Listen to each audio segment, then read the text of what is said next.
आणि एक अत्यंत महत्त्वाची बातमी आपल्यापर्यंत पोहोचते। पाकिस्तानची गुप्तचर यंत्रणा ISI भारत विरोधात नव्याने कटकारस्थान रचत असल्याचा पर्दाफाश झालाय।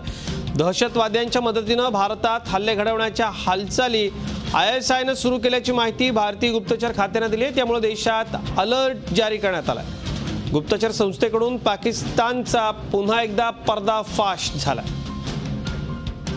राकेश त्रिवेदी माझे सहकारी आपल्या संपर्कात आहेत। राकेश, काय नेमकी अधिक माहिती आहे आणि सर्वसामान्य नागरिकांनी देखील काय नेमक्या या सगळ्याच्या बाबतीमध्ये खबरदारी बाळगली पाहिजे? गुप्तचर यंत्रणांनी काय सांगितलंय?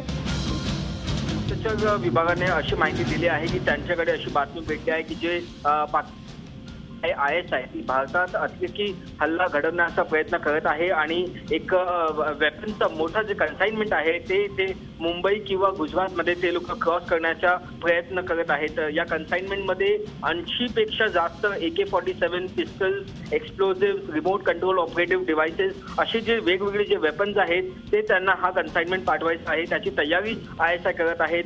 देशभरात कुठे ना कुठेतरी अतिरेकी हल्ला करावं किंवा जे अशांती आहे ते निर्माण करावे असा प्रयत्न जे ISI करत आहे। आणि त्यासाठी या प्रयत्नात ते जे छोटे छोटे कन्साइनमेंट आहेत 10 ते 12 पिस्टल्स किंवा AK-47 एका कन्साइनमेंटमध्ये पाठवण्याचा त्यांचा प्रयत्न आहे। आणि सध्या गुप्तचर विभागाने इतर जितके जे सुरक्षा एजन्सीज आहेत त्यांना अलर्ट करण्याचं काम केलं आहे आणि इतर लोकांनी देखील सावध राहण्याची गरज दाखवली आहे। अजित, राकेश धन्यवाद। आणि आपण आवाहन करूयात सर्वसामान्यांना, पुढच्या महिन्याभरामध्ये सण उत्सवांचं वातावरण असेल, स्वातंत्र्य दिन जवळ येतोय, त्या पार्श्वभूमीवरती असं जर काही मनोदय असतील या देशविघातक शक्तींचे तर ते आपण हाणून पाडूया।